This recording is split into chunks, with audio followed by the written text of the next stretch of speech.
வணக்கம் தலைவா, அனைவருக்கும் இனிய வணக்கம். இன்றைக்கி நம்ம இந்த ஒரு வீடியோவில் அதை பற்றி பார்க்க போகிறோம் அப்படின்னு பார்த்தீங்கன்னா, டிஆர்பி மற்றும் பள்ளி கல்வித்துறையில் வந்திருக்கு சில பல முக்கியமான தகவல்களை இந்த ஒரு வீடியோவின் வாயிலாக நாம் இப்பொழுது பார்க்கலாம். ஸோ நீங்கள் நம்முடைய சேனலை முதல் முறையாக பார்க்குறீங்க அப்படின்னா மறக்காமல் ஒரு சப்ஸ்கிரைப் அண்ட் பெல்லை கிளிக் பண்ணி வச்சுக்கோங்க. ஆசிரியர் தேர்வு டெட் தேர்வு எழுதிய ஆசிரியர்களுக்கு கவனமாக இருக்க வேண்டியது. ஸோ சிறப்பு டெட் தேர்வு எழுதிய ஆசிரியர்களுக்கு போனஸ் மதிப்பெண்கள் வழங்க இருக்காங்க. ஸோ டெட்டு பேப்பர் 1 மற்றும் பேப்பர் 2ல் மொத்தமாக எத்தனை பேர் தேர்ச்சி அடைஞ்சிருக்காங்க அப்படின்ற லிஸ்ட் அவுட் எல்லாமே வெளியிட்டிருக்காங்க. மாவட்ட வாரியாக தற்காலிக ஆசிரியர்களுடைய பணி நியமனத்தை குறிப்பிட்டு சொல்லியிருக்காங்க. ஸோ என்னென்ன இதை பற்றின தகவல்களை இந்த வீடியோவில் நம்ம பார்க்கலாம். ஸோ நீங்கள் நம்முடைய சேனலை முதல் முறையாக பார்க்குறீங்க அப்படின்னா மறக்காமல் ஒரு சப்ஸ்கிரைப் அண்ட் பெல்லை கிளிக் பண்ணி வச்சுக்கோங்க. வாங்க வீடியோக்குள்ளே போகலாம். தமிழ்நாட்டில் பள்ளி கல்வித்துறையில் டெட் தேர்வு அறிவிப்பு வெளியாவதில் தாமதம். ஸோ டிஆர்பி மீது ஆசிரியர்கள் பார்த்திங்கன்னா கடும் கோபத்தில் இருக்காங்க.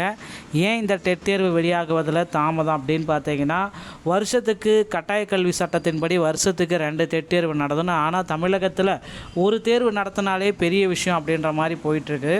ஸோ விரைவில் பார்த்திங்கன்னா ஆண்டுக்கு 2 டெட் தேர்வை நடத்தி ஆகணும் அப்படின்ற ஒரு கட்டாயத்தில் டிஆர்பி இருக்குது. விரைவில் டிஆர்பி பார்த்திங்கன்னா காமன் டெட் நோட்டிஃபிகேஷனை வெளியிடுவாங்க அப்படின்றது எதிர்பார்க்கலாம். இப்போ தான் நடந்து முடிஞ்ச சிறப்பு டெட்டுக்கு உண்டான ஆசிரியர்கள் ரொம்ப கடுமையாக இருந்துச்சு. தேர்வில் பாஸ் பண்ணுறதே கஷ்டம் அப்படின்ற அளவுக்கு போயிட்டாங்க. இனி வரும் காலங்களில் எப்படியெல்லாம் இருக்கும் அப்படின்றத நிச்சயமாக நம்ம பார்க்கலாங்க. ஸோ இப்போ அடுத்த கட்ட நடவடிக்கை அப்படின்னு நம்ம பார்க்குறப்ப டெட் தேர்வில் இன்னொரு சில முக்கியமான அறிவிப்புகள் நமக்கு வர இருக்குது. ஸோ தேர்வு எழுதிய சிறப்பு டெட் தேர்வு எழுதிய ஆசிரியர்களுக்கு கவனத்தோடு இறங்க. உங்களுக்கான போனஸ் மதிப்பெண்கள் 24 மதிப்பெண்கள் வரை கிடைப்பதற்கு நிறைய வாய்ப்புகள் இருக்குது. அது மட்டுமே கிடையாது, டெட் தேர்ச்சி பெற்ற ஆசிரியர்களுடைய மதிப்பெண்களை குறைக்க போகிறாங்க.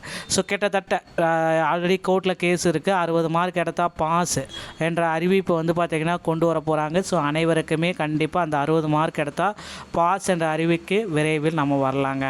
தமிழகத்தில் ஒட்டுமொத்தமாக தேர்ச்சி பெற்றவர்களுடைய லிஸ்ட் அவுட்ஸ் எல்லாமே வெளியாகிருக்கு. ஸோ அதை நீங்கள் செக் பண்ணலாம் அப்படின்னா செக் பண்ணிக்கோங்க. நிறைய பீப்புள்ஸ் பார்த்திங்கன்னா ஆண்டுகள் 2012 ரொம்ப கம்மியான பீப்புள் தான் தமிழகத்தில் டெட் தேர்ச்சி பெற்றவர்களுடைய விகிதமாக இருக்குது. பொறுத்து நம்ம பார்க்கலாம். புதிய அப்டேட்டு, புதிய டெட் தேர்வுடைய மதிப்பெண்கள் விகிதத்தை குறைச்சாங்க அப்படின்னா கண்டிப்பாக கூடுதலான பேர் பார்த்திங்கன்னா பாஸ் செய்யப்பட்ட அறிவிப்பு வரும். ஸோ டெட் ஆசிரியர்களுடைய பணி நியமனம் அப்படின்னு பார்க்குறப்ப மாவட்ட வாரியாக தற்காலிக ஆசிரியர்கள் டெட் தேர்ச்சி பெற்றவர்களை ஒவ்வொரு மாவட்ட வாரியாகவும் தற்காலிக ஆசிரியர்களை எடுத்துக்கலாம். ஸோ தற்காலிக ஆசிரியர் எப்படி அப்படின்னு பார்த்தீங்கன்னா, கிட்டத்தட்ட டெட் தேர்ச்சி பெற்ற அனைவருமே பார்த்திங்கன்னா எஸ்எம்சி மூலமாக தற்காலிக ஆசிரியர்களுடைய பணி நியமனத்தை தொடர்ந்துட்டுருக்காங்க. ஸோ இதுதான் டெட் தேர்வில் வந்திருக்க சில முக்கியமான நடைமுறைகள். தமிழகம் முழுவதுமே அமைச்சர் ராஜ்மோகன் குறிப்பிட்டு சொல்லியிருக்காரு, பள்ளி வளாகங்களில் தேவையின்றி வேறு யாரும் நுழைய அனுமதி இல்லை. அமைச்சர் ராஜ்மோகன் அவர்கள் வெளியிட்டிருக்காரு.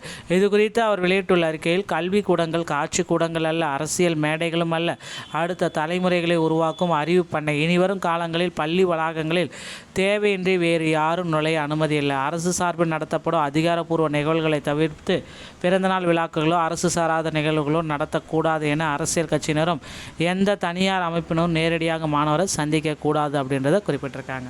ஸோ பள்ளிக்கல்வித்துறையில் இணை செயல்பாடுகள் பார்த்திங்கன்னா வெளியிட்டிருக்காங்க, அதை செக் பண்ணிக்கோங்க.